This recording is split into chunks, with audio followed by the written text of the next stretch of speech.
ใกล้เคียงกันเห็นทุกวันยื้อยามนำส่องความสัมพันธ์เฮาสอง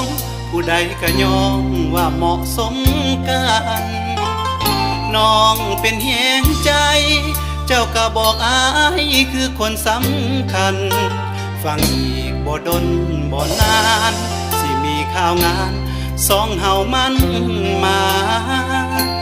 แต่วาสนาเทวดาผู้เพิ่นแต่งปัน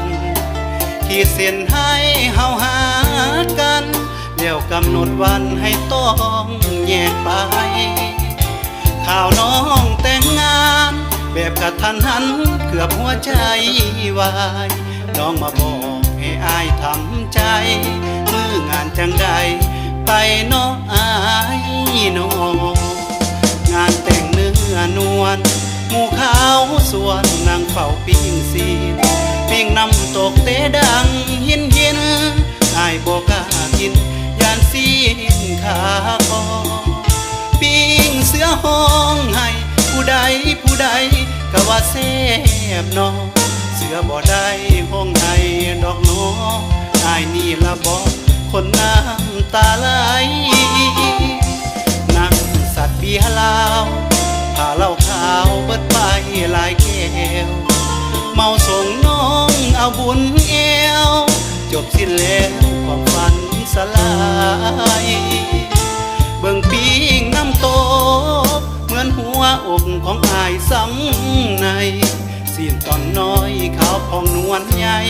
คือหนุ่มบ้านไกลหยุ่มเอาไปกิน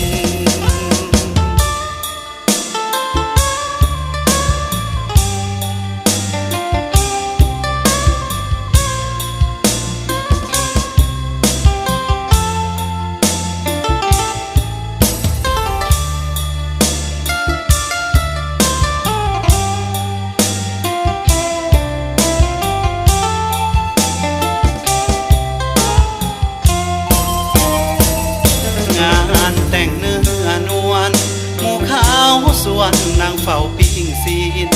ปิ้งน้ำตกเตดังหินหินอายบอกกล้ากินยานซีนขาคอปิ้งเสือห้องให้ผู้ใดผู้ใดก็ว่าแซ่บน้องเสือบ่ได้ห้องให้ดอกน้องอายนี่ละบอกคนน้ำตาไหลนั่งสัตว์เบียร์ลาว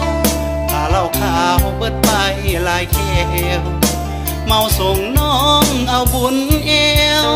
จบสิ้นแล้วความฝันสลายเบิ่งปิ้งน้ำโตเหมือนหัวอกของอายซ้ำในสิ้นตอนน้อยขาวของนวลใหญ่คือหนุ่มบ้านไกลหยุ่มเอาไปกิน